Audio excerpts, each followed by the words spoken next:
Now Naboth the Jezreelite had a vine garden in Jezreel, near the house of Ahab, king of Samaria. And Ahab said to Naboth, "Give me your vine garden so that I may have it for a garden of sweet plants, for it is near my house. And let me give you a better vine garden in exchange, or, if it seems good to you, let me give you its value in money." But Naboth said to Ahab, "By the Lord, far be it from me to give you the heritage of my fathers." So Ahab came into his house bitter and angry because Naboth the Jezreelite had said to him, "I will not give you the heritage of my fathers." And stretching himself on the bed with his face turned away, he would take no food. But Jezebel, his wife, came to him and said, "Why is your spirit so bitter that you have no desire for food?" And he said to her, "Because I was talking to Naboth the Jezreelite, and I said to him, 'Let me have your vine garden for a price, or, if it is pleasing to you, I will give you another vine garden for it.' And he said, 'I will not give you my vine garden.'" Then Jezebel, his wife, said, "Are you now the ruler of Israel? Get up, take food, and let your heart be glad. I will give you the vine garden of Naboth the Jezreelite."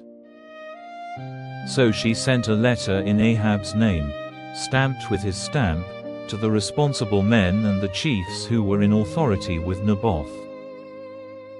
And in the letter she said, "Let a time of public sorrow be fixed, and put Naboth at the head of the people.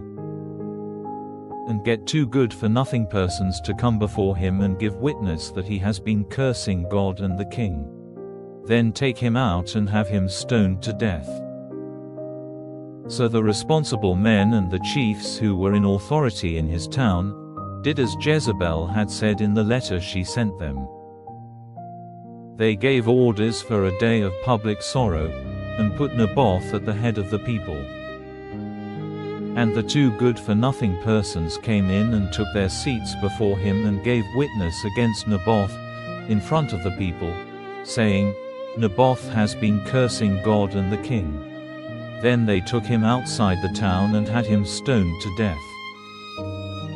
And they sent word to Jezebel, saying, "Naboth has been stoned and is dead." Then Jezebel, hearing that Naboth had been stoned and was dead, said to Ahab, "Get up and take as your heritage the vine garden of Naboth the Jezreelite, which he would not give you for money, for Naboth is no longer living but is dead." So Ahab, hearing that Naboth was dead, went down to the vine garden of Naboth the Jezreelite to take it as his heritage. And the word of the Lord came to Elijah the Tishbite, saying, "Go down to Ahab, king of Israel, in Samaria.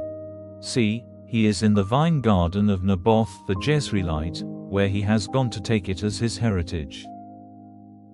Say to him, 'The Lord says, have you put a man to death and taken his heritage?' Then say to him, 'The Lord says, in the place where dogs have been drinking the blood of Naboth, there will your blood become the drink of dogs.'" And Ahab said to Elijah, "Have you come face to face with me, O my hater?"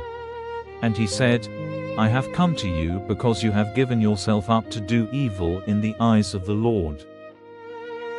See, I will send evil on you and put an end to you completely, cutting off from Ahab every male child, him who is shut up and him who goes free in Israel. And I will make your family like the family of Jeroboam, the son of Nebat, and like the family of Baasha, the son of Ahir, because you have made me angry, and have made Israel do evil." And of Jezebel the Lord said, "Jezebel will become food for dogs in the heritage of Jezreel. Any man of the family of Ahab who comes to his death in the town will become food for the dogs, and he who comes to his death in the open country will be food for the birds of the air." There was no one like Ahab, who gave himself up to do evil in the eyes of the Lord, moved to it by Jezebel his wife. He did a very disgusting thing in going after false gods, doing all the things the Amorites did, whom the Lord sent out before the children of Israel. Hearing these words, Ahab, in great grief, put haircloth on his flesh and went without food, sleeping in haircloth, and going about quietly. Then the word of the Lord came to Elijah the Tishbite, saying, Do you see how Ahab has made himself low before me? Because he has made himself low before me, I will not send the evil in his lifetime, but in his son's time I will send the evil on his family.